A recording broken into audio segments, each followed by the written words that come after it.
بسم اللہ الرحمن الرحیم۔ السلام علیکم ورحمۃ اللہ وبرکاتہ۔ آن لائن قرآن 93 چینل پر خوش آمدید۔ آج کی ویڈیو میں آج کے کیلنڈر کے ساتھ چند اللہ اور اس کے رسول صلی اللہ علیہ وآلہ وسلم کے فرامین، لیکن آگے بڑھنے سے پہلے نیکی کی دعوت کا حصہ بنے صدقہ جاریہ کی نیت سے اس چینل کو لائک، سبسکرائب اور شیئر کریں۔ بیل آئیکن پر کلک کر کے آل پر کلک کریں تاکہ ہر آنے والی ویڈیو آپ تک پہنچ سکے۔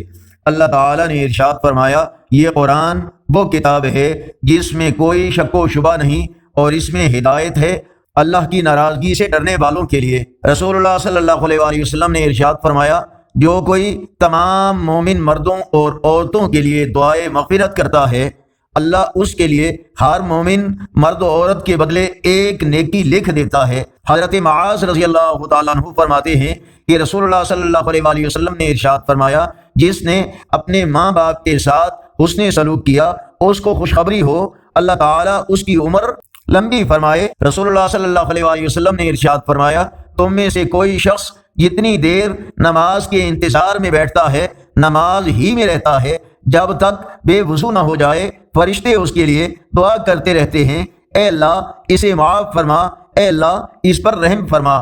فرمانے آخری نبی صلی اللہ علیہ وآلہ وسلم، اللہ پاک کو سب سے پیارا عمل کسی بھوکے مسکین کو کھانا کھلانا، اس کو قرض سے نجات دلانا یا اس کا غم دور کرنا ہے۔ حضور نبی کریم صلی اللہ علیہ وآلہ وسلم نے ارشاد فرمایا، سب سے افضل کام مسلمان کا دل خوش کرنا ہے کہ تو اس کا بدن ڈھانکے یا بھوک میں پیٹ بھرے یا اس کا کوئی کام پورا کرے۔ اللہ تعالیٰ نے ارشاد فرمایا، اللہ تعالیٰ تمہارے گناہ معاف فرما دے گا اور تمہیں ان جنتوں میں پہنچائے گا جن کے نیچے نہریں جاری ہوں گی، اور صاف ستھرے گھروں میں جو جنت عدن میں ہوں گے۔ یہ بہت بڑی کامیابی ہے۔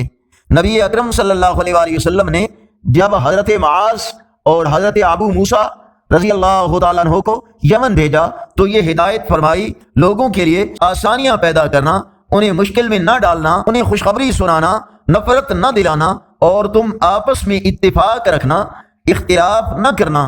آج کا کیلنڈر 4 جون 2024 بروز منگل، پاکستان انڈیا بنگلہ دیش میں 26 ذی القعدہ اور پنجابی دیسی مہینے جیٹھ کی آج 21 تاریخ ہے۔ یقیناً اللہ اور اس کے رسول صلی اللہ علیہ وآلہ وسلم کے فرامین آپ کی اصلاح، ہدایت اور معلومات میں اضافے کا ذریعہ ہوں گے۔ نیکی کی دعوت کا حصہ بنے۔ اللہ اور اس کے رسول صلی اللہ علیہ وآلہ وسلم کے فرامین کو دوسروں تک پہنچانے کے لیے زیادہ سے زیادہ لائک، سبسکرائب اور شیئر کریں، اور کمنٹ میں مزید بہتری کے لیے اپنی رائے کا اظہار کریں۔ السلام علیکم ورحمۃ اللہ وبرکاتہ۔